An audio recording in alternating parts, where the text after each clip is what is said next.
এখনো জ্বলছে। তোমাকে এসে থেকেই দেখছি ঘটিতে আঙুল ডুবিয়ে বসে আছো। কি হয়েছেটা কি? আর বলবেন না মহারাজ, আমার গিন্নি চলে যাওয়ার পর থেকে তো হাত পুড়িয়ে খাই। আজকে সত্যি সত্যি রান্না করতে গিয়ে হাত পুড়ে গেছে, তাই তো? হ্যাঁ মহারাজ, আপনি একদম ঠিক ধরেছেন। বেশ, বুঝলাম, কিন্তু এখনো গোপাল এলো না। মহারাজ, আপনার জন্য একটা পত্র এসেছে। কই কই দেখি।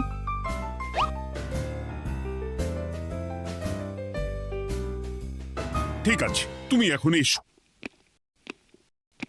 কিসের পত্র মহারাজ? দাঁড়াও, আগে গোপাল আসুক, তারপর বলছি। এই তো চলে এসেছি মহারাজ। দেখুন, আজকেও দেরি। আপনি কিছু গোপালকে বলেন না বলে লাই পেয়ে পেয়ে গোপাল আপনার মাথার উপরে উঠে গেছে। আমার নাম কি চুল নাকি যে মাথার উপরে উঠবো? আপনিও পারেন বটে। আমার নিজেরটাকেই চুল নেই। বাদ দাও, শোনো, আমি একটা নিমন্ত্রণ পত্র পেয়েছি। পাহাড়পুর রাজ্যের জমিদার বল্লভ নারায়ণ আমাকে নিমন্ত্রণ করেছেন। এ তো বেশ সুসংবাদ মহারাজ। পাহাড়পুর অপূর্ব সুন্দর রাজ্য, আপনি ঘুরে আসুন মহারাজ।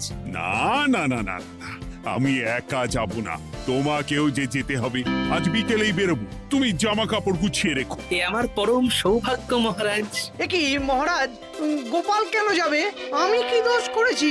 আমাকেও নিয়ে চলুন। না না না, তুমি রাজ্যের মন্ত্রী, আমি বেশ কিছুদিন থাকবো না, তাই রাজ্যটা তোমাকেই সামলাতে হবে। আচ্ছা আচ্ছা, আপনি তো রানীমাকেও নিয়ে যেতে পারতেন। আমি কোথায় কাকে নিয়ে যাব সেটা আমার একান্তই ব্যক্তিগত ব্যাপার। তুমি বেশি বোঝাতে এসো না মন্ত্রী। বেশ।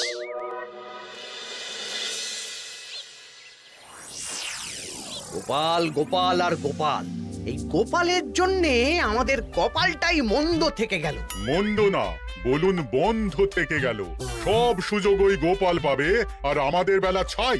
আজকেও গোপাল রাজসভায় দেরি করে এলো, তবুও বেটাকে মহারাজ কিছু বললেন না। বলবে কি? উল্টে মহারাজই তো গোপালকে ঘুরতে নিয়ে যাচ্ছেন। পাহাড়পুরে গিয়ে ভালো মন্দ আহার করবে গোপাল, আর আমি রাজ্য পাহারা দেব। হ্যাঁ, ঘেন্না ধরে গেল এই জীবনে। গোপাল যতদিন আছে ততদিন কিন্তু আমরা ওই ফুলে ফেপে উঠতে পারবো না। গোপালের যেন 7 খুন মাপ। আমরা তো বানের জলে ভেসে এসেছি। আপনি তো গোপালকে তাড়ানোর অনেক চেষ্টা করেছেন, কিন্তু কিছুতেই কিছু হয়নি। হবে কি করে? গোপালের একে ওই ক্ষুরোধার বুদ্ধি, তারপর মহারাজের উপর অগাধ বিশ্বাস, দুটো মিলেমিশে এক হয়ে গেছে। মাঝে মাঝে তো মনে হয় বেটাকে মেরেই ফেলি। আমার দু চক্ষের বিষ।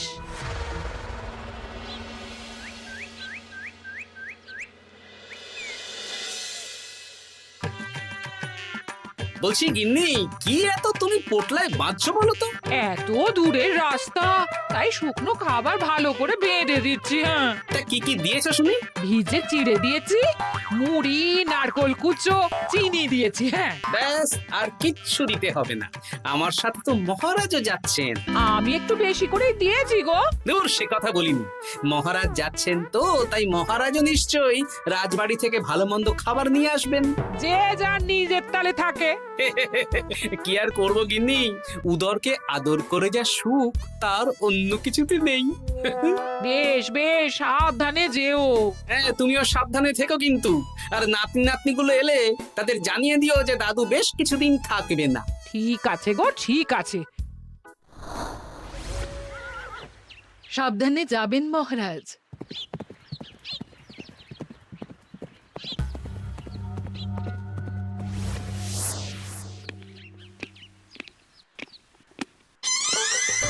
তুমি হুটহাট করে কোথায় চলে যাও বলো তো? আমি বিকেলে তোমার জন্য মুচমুচে বেগুনি ভেজেছি। সে ঠিক আছে, কিন্তু তোমাকে এখন রান্নাঘরে থাকলে হবে না গিন্নি। ও মা, রাতের খাবার কে করবে শুনি? আমি তো এখন একটু একটু রান্না শিখে গেছি। এখন তোমাকে অন্য কাজ করতে হবে। কি কাজ? শোনো, বুঝতে পেরেছো তো? একদম জলের মতো পরিষ্কার বুঝে গেছি। তাহলে আর দেরি না করে যাও।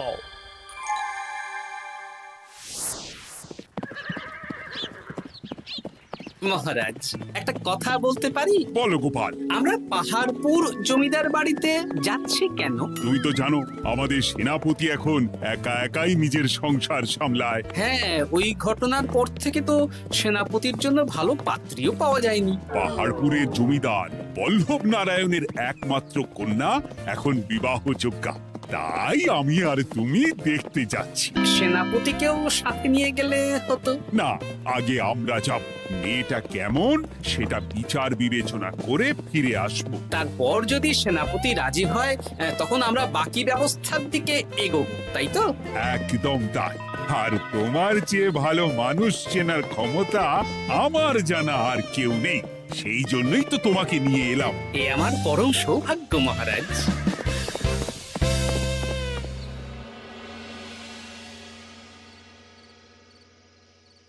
প্রণাম রানীমা।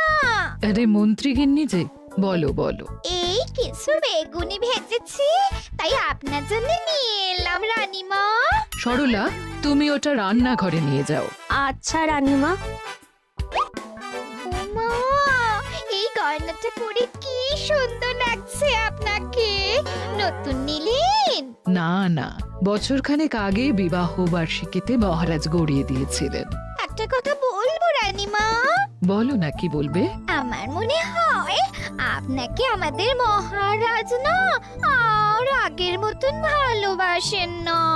এ কি কথা বলছো তুমি? খোলা চোখে যা মনে হয় তাই বলেছে রানীমা।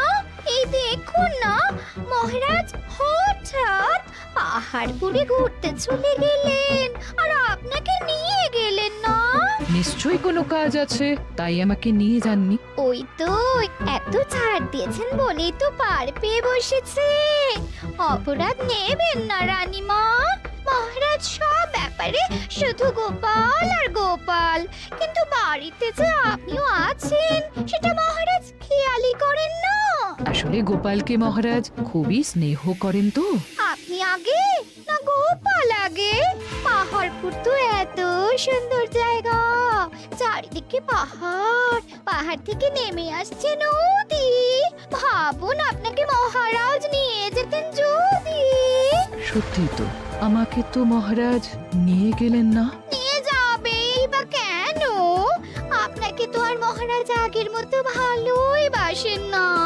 সব ধ্যান জ্ঞান এখন শুধু গোপাল। হ্যাঁ সত্যি তো, আমি তো এটা ভেবেও দেখিনি কখনো। গোপালই আপনার কপাল পুড়িয়েছে। আসছে রানীমা।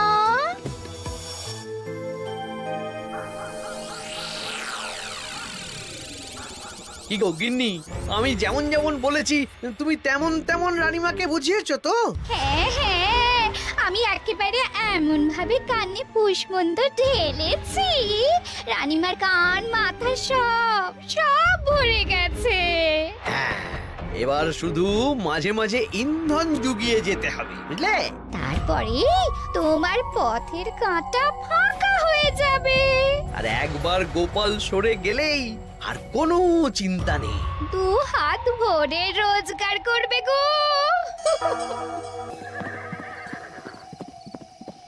কি কেমন লাগছে যাত্রা? বেশ ভালোই মহারাজ।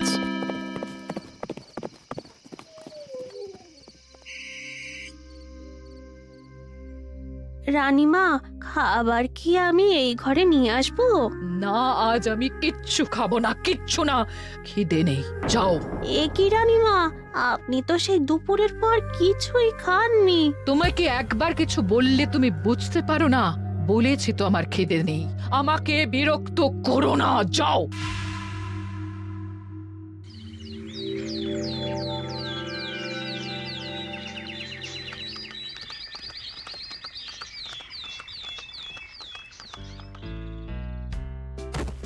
আসুন মহারাজ কৃষ্ণচন্দ্র, আসুন আসুন আসুন। কি সুন্দর জায়গায় পাহাড়পুর, মনে হচ্ছে বেশ কিছুদিন থেকে যাই। তা থেকে যান না। এখন যে কাজে এসেছি সেটা আগে করে নি, তারপর যদি সব ঠিকঠাক, তখন তো আবার আসতে হবে। তাও ঠিক। এই বিমলা মা, এদিকে আয়। এই নিন কমলা লেবুর শরবত। বেশ সুন্দরী দেখতে মহারাজ। নিজের মেয়ে বলে বলছি না, বিমলা সব কাজ নিজের হাতে করে। বাড়িতে পাঁচটা দাস দাসী আছে, তাদের কাজই করতে দেয় না। বাহ বাহ বাহ, ভালোই তো। আপনার মেয়েকে তো বেশ লক্ষ্মীমন্ত দেখতে। ও অনেক ছোটবেলায় মাকে হারিয়েছে, কিন্তু নিজের ইচ্ছে পড়াশুনো রান্না বান্না সব শিখেছে। যেমন হাতে রান্না, তেমনই মাথায় বুদ্ধি। রান্না তো খেলেই বুঝতে পারবো। হ্যাঁ, আজ দুপুরে সব রান্না তো নিজের হাতেই করছে। আমি ওকে কিছু প্রশ্ন করতে চাই। দাঁড়িয়ে আছো কেন মা? বসো। মহারাজ, আপনার অনুমতি নিয়ে আমি বিমলাকে কিছু প্রশ্ন করতে চাই। করো না।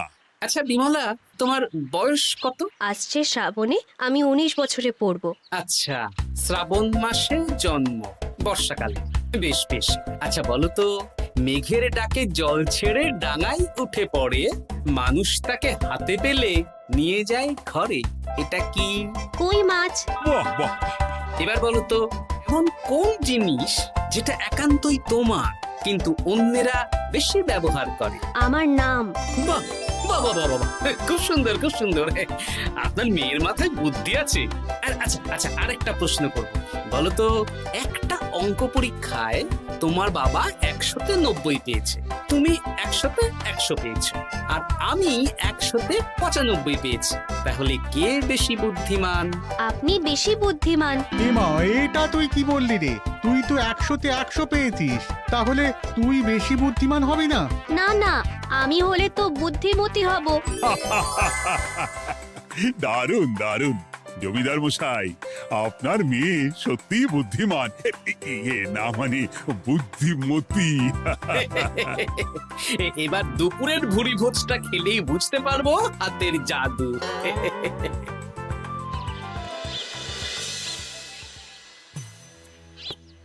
রানীমা, বেলা হয়ে গেছে, এভাবে না খেয়ে থাকবেন না, আপনার শরীর খারাপ করবে। তোমাদের মহারাজ আসুক, তারপরে খাবো। যতদূর জানি মহারাজা আগামীকাল সকালে ফিরবেন। বেশ, আমাকে একটু শরবত করে এনে দাও, আর কিছু খাবো না। আচ্ছা রানীমা।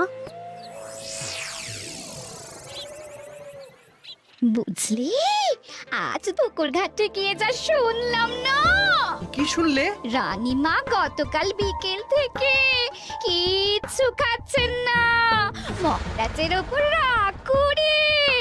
এখন রানীমার রাগ, এরপর ভাগ গোপাল ভাগ।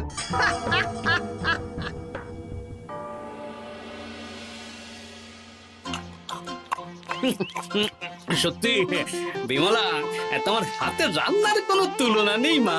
আমাদের সেনাপতি তাহলে আর হাত পুড়িয়ে রান্না করবে না বলছো? সে যদি কর্তাগিন্নিতে রাগারাগি হয় তখন। মা আমার লজ্জা পেয়েছে। তা আপনাদের কোনো আপত্তি নেই তো? কি যে বলেন, আপনার রাজ্যের সেনাপতি বলে কথা। বলছি, বিমলাকে তো আমাদের সেনাপতি দেখলো না, তাহলে? বিমলার একটা তৈলচিত্র আছে, আমি আপনাকে বরং সেটা দেব, আপনি ওনাকে গিয়ে দেখাবেন। সেই ভালো হবে, আমাদের খুব পছন্দ হয়েছে। তাহলে সেনাপতি রাজি হলে আমরা বিবাহের তারিখ চিঠিতে জানিয়ে দেব। আচ্ছা মহারাজ।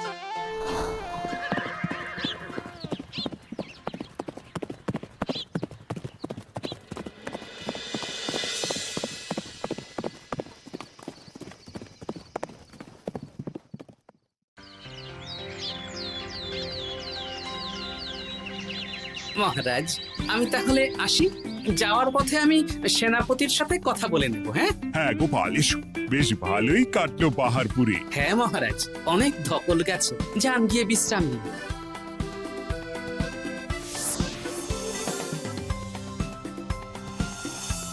কি সেনাপতি, পছন্দ তো? হ্যাঁ, খুব পছন্দ হয়েছে গোপাল। তোমার চোখ তো দেখছি একেবারে জহুরের চোখ।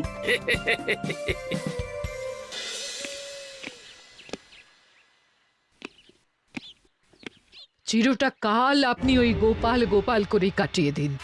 কি হলো? রানীমা গত পরশু থেকে কিচ্ছু খাননি, গতকাল একটু শরবত খেয়েছেন শুধু। কেন, কি হয়েছে? দেখুন মহারাজ, সহ্যের একটা সীমা আছে। আরে, আমার তো কিছুই মাথায় ঢুকছে না। মাথায় শুধু গোপাল থাকলে আমার কথা ঢুকবে কি করে মহারাজ? আপনি আমাকে আর আগের মতো ভালোবাসেন না মহারাজ। এসব কি বলছো রানী? ঠিকই বলছি, আপনি খেয়ালই করেননি যে আমি গলায় আপনার পছন্দের পান্নার হার পরেছি মহারাজ? আরে আমাকে বলার সুযোগ দেবে তো। দেখুন, আপনি পাহাড়পুরে ঘুরতে গেলেন, গোপালকে নিয়ে গেলেন। আমারও মনে হয় কোথাও ঘুরতে যাই মহারাজ। আরে গোপালকে নিয়ে যাওয়ার প্রয়োজন ছিল, তাই নিয়ে গেছি। গোপাল তো আপনার প্রিয়জন, তাই ওকেই আপনার প্রয়োজন। আমি তো কেউ না। দেখো, গোপাল আমার সব বিপদে আপদে পাশে থাকে, তাই ওকে ভরসা করি, সেটা তো তুমি খুব ভালো করে জানো। আজকের পরে হয় গোপাল থাকবে, না হলে আমি থাকবো। না না না, এ হতে পারে না। গোপালকে আমি সরাতে পারবো না, আর কাউকে সরানোর জন্য কোনো কারণ তো চাই। আর কারণ যদি আমি দিয়ে দিই? কি কারণ? আপনি গোপালকে বলবেন আমার সাথে আপনার ঝগড়া হয়েছে। বেশ, তাতে কি? আপনি গোপালকে বলবেন ও যেন আমাকে বলে আপনার কাছে ক্ষমা চাওয়ার জন্য, আর আমি ক্ষমা চাইবো না। ব্যাস, আপনি এই সামান্য কাজটা গোপালকে করতে না পারার জন্য ওকে তাড়িয়ে দেবেন, ওকে মাত্র 7 দিন সময় দেবেন। ব্যাস। ঠিক আছে, আমি এক্ষুনি গোপালকে ডেকে পাঠাচ্ছি। দেখো গোপাল, এখন যদি রানী আমার কাছে ক্ষমা না চায়, তাহলে কিন্তু আমি বাধ্য হব তোমাকে রাজসভা থেকে তাড়িয়ে দিতে। আচ্ছা মহারাজ, বুঝেছি। রানীমা আপনার কাছে ক্ষমা চাইবেন, কিন্তু তার জন্যে আপনাকে আমার কথা মতো কিছু কাজ করতে হবে মহারাজ। কি কাজ বলো? বুঝেছেন? হ্যাঁ। না গোপাল, আমি মহারাজের কাছে ক্ষমা চাইতে পারবো না। দেখুন রানীমা, আমার মনে হয় আপনার ক্ষমা চাওয়াই উচিত। পুরুষ মানুষের মন বলে কথা, যদি বেশি দিন আপনি মহারাজের সাথে এরকম তিক্ত সম্পর্ক রাখেন, তাহলে কিন্তু মহারাজের মন অন্যদিকেও চলে যেতে পারে। এমনিতেও কি গোপাল? কিছু না রানীমা, শুধু এটুকু জেনে রাখুন, রাজবাড়ির মাঠে বাঁশ বাঁধা হবে। মানে কেন?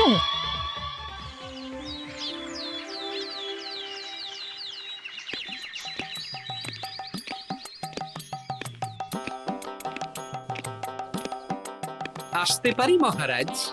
হ্যাঁ, এসো এসো। বলছি, আমি তাহলে জমিদার বাড়িতে বিবাহের দিনক্ষণ ওই চিঠি লিখে জানিয়ে দিচ্ছি। হ্যাঁ, জানিয়ে দাও গোপাল। আর কি কি কেনাকাটা করতে হবে সেটার একটা তালিকা বানিয়ে ফেলো। আচ্ছা মহারাজ, মেয়ের শাড়ি আপনি নিজে পছন্দ করে কিনবেন তো? হ্যাঁ, ওই শাড়িওয়ালাকে আজকে দুপুরেই আসতে বলো। আচ্ছা মহারাজ। বিয়ের শাড়ি, কেনাকাটা, এসব কি মহারাজ? সেসব বলা যাবে না রানী, সময় হলে জানতেই পারবে। তবে বিমলাকে অপরূপ সুন্দরী দেখতে, এটুকু বলতে পারি। দেখুন তো মহারাজ, ওই টোপরটা ঠিক আছে কিনা? একদম ঠিক আছে, খুব সুন্দর। শাড়িওয়ালা এক্ষুনি আসছে। আসছি মহারাজ। এসো এসো। কার জন্য শাড়ি লাগবে মহারাজ? রানীমার জন্য? না না, বিমলার জন্যে। বিমলাকে? এক অপরূপা তরুণী, বুদ্ধিমতীও আছে, ধীর স্থির, ঝগড়া করে না। বেশ, অনেক হয়েছে মহারাজ। দোহাই আপনার, আপনি দ্বিতীয় বিয়ে করবেন না। আমি ক্ষমা চাইছি। কি বলছো রানী? আমি বুঝতে পেরেছি, আমি আপনাকে গোপালের নামে 2-4 কথা শুনিয়েছি বলে আপনি বিয়ে করতে চলেছেন। আমি আর রাগারাগি করব না, আমাকে ক্ষমা করুন। ব্যাস, রানীমা ক্ষমা চেয়ে নিয়েছেন, মানে আমার চাকরিটা থাকছে। হ্যাঁ গোপাল, হ্যাঁ, দোহাই তোমার, মহারাজকে বিপথে চালিত করো না। আরে ধুর, আমি বিয়ে করছি নাকি? বিয়ে তো হবে সেনাপতির। ওর জন্যই তো পাত্রী দেখতে পাহাড়পুরে গেছিলাম, গোপাল আর আমি। তার মানে মন্ত্রীর বউ আমাকে ভুল বোঝালো? আবার মন্ত্রীর কোনো ষড়যন্ত্র হবে, ওকে না নিয়ে গিয়ে গোপালকে নিয়ে গেলাম বলে। সেনাপতির বিয়ের আগেই আপনি মন্ত্রী মশাইকে ধোলাইটা দিয়ে দিন। ঠিক বলেছ রানী, তুমি বরং শাড়ি পছন্দ করো, আর আমি চললাম মন্ত্রীকে ধোলাই দিতে।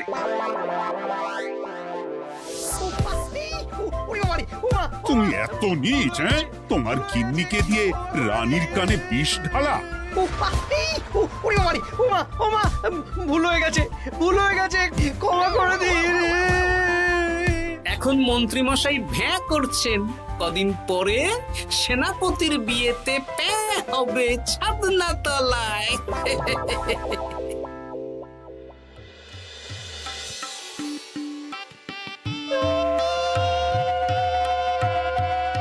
এবার মালা বদল হবে। এবার বুঝবে মালার কি জ্বালা। কি বললে? হ্যাঁ?